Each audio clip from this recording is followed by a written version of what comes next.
Halo teman-teman, kita dari kelompok Kami Bangga Menjadi Sidoarjo ingin memperkenalkan anggota kelompok kami, yaitu saya dengan sendiri Muhammad Rofif.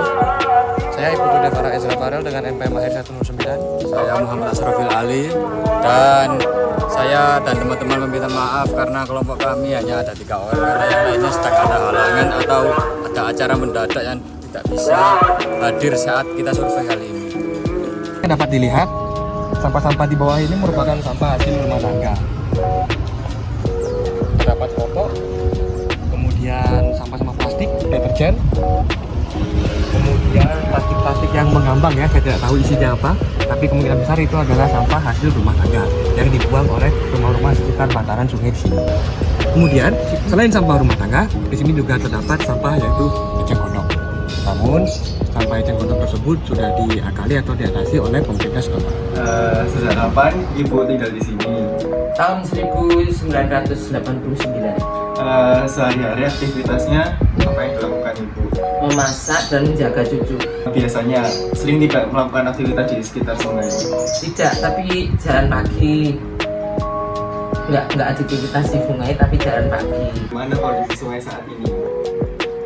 Kalau sungai di tempat saya ya, rutinitas baik dan lagi selalu bersih, tidak ada sampah gitu. Apakah ada perubahan kondisi dari dulu sampai sekarang? Banyak. Kalau dulu awal-awal saya di sini orang-orang kadang-kadang masih BAB di sungai, tapi mulai tahun 2000-an sudah nggak ada. Masalah apa yang sering terjadi di sungai sekitar penjaringan ini? Eceng gondok. Apakah karena Ibu terganggu kayak sedikit limbah di sungai gitu? Terganggunya karena eceng gondoknya full, nyamuknya tuh banyak. Pernah mencoba nggak mengatasi kayak gimana kayak warga-warga di sini gitu Bu, eceng gondoknya? Ya diatasi apa ya? Kalau dulu pemerintah belum apa ya? Maksudnya belum respon. Itu masih warga yang menaikkan eceng gondok itu. Tapi sekarang sudah beberapa tahun ini sudah lama sekali tuh pengaduan dari pihak kampung, langsung Pemkot itu mengadakan bigu menaikkan sampah itu eceng gondok itu dipinggirkan, jadi dinaikkan dari sungai keluar. Menurut Ibu, kenapa eceng gondoknya bisa berkembang biak di sungai ini? Karena apa ya? Kan sungai ini ada pasang surutnya ya. Kalau pasang buahnya itu eceng gondoknya datang, tapi kalau surut nggak ada. Mungkin ke bawah arus ya, dari laut, mungkin nggak tahu dari laut, nggak tahu dari tambak. Pokoknya kalau waktu pasang itu mesti banyak eceng gondoknya. Kalau boleh berharap, solusi apa yang Ibu inginkan untuk mengatasi eceng gondok? Ya solusinya ya harus dibersihkan, betul-betul bersih. Tapi sekarang sudah nggak banyak kayak dulu. Kalau dulu sampai full, sekarang tuh enggak, sudah bergerombol-gerombol. Jadi kalau sudah gitu warga terus mengadu, yang dekat-dekat sungai mengadu, masih ada mobil Pemkot, ada apa ya, bigu yang di Pemkot ini. Menurut Ibu, siapa yang bertanggung jawab atas masalah ini? Ya semestinya pemerintah lah, atau pihak warga juga antisipasi. Kalau musim hujan terus pasang surut kan otomatis kan airnya meluber keluar kan masuk. Jadi ya inisiatif kan warga harus ada inisiatif, juga ada solusi dari pemerintah. Baik, sekali lagi terima kasih buat Ibu. Semoga masalah ini cepat teratasi dari segi pemerintah maupun masyarakat. Amin. Amin. Terima kasih. Assalamualaikum warahmatullahi wabarakatuh. Nama saya Ranfala dengan NPM 250520101449. Kali ini saya akan menjelaskan soal dampak dari eceng gondok. Nah, eceng gondok ini adalah tanaman air dengan pertumbuhan yang sangat cepat. Istilahnya dia adalah gulma yang invasif. Dampak utamanya meliputi penurunan kualitas air, pendangkalan perairan, penyumbatan aliran sungai, matinya biota air akibat kekurangan oksigen, serta mengganggu transportasi air. Halo teman-teman, perkenalkan nama saya Bray Laksamana Anindita dengan NPM terakhir 146.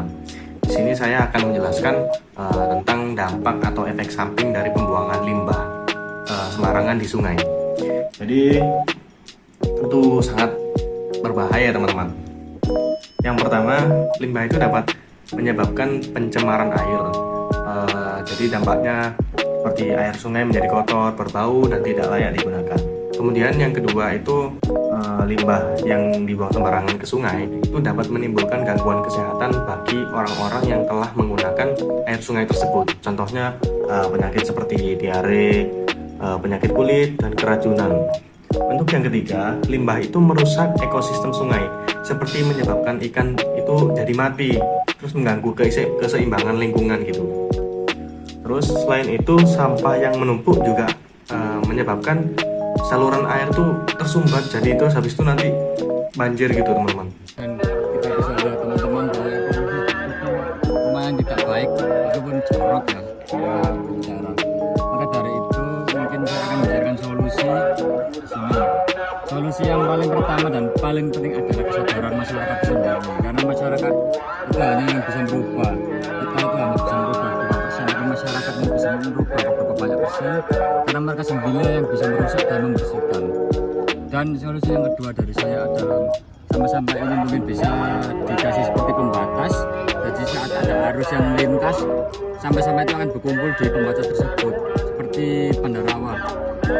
Dan yang ketiga adalah pentingnya menjaga kebersihan di tempat sungai seperti ini, tidak membuang sampah sembarangan seperti limbah popok bayi ataupun limbah rumah tangga, minyak, bangkai, dan lain sebagainya. Sekian solusi dari saya. Apabila ada kurang katanya mohon maaf.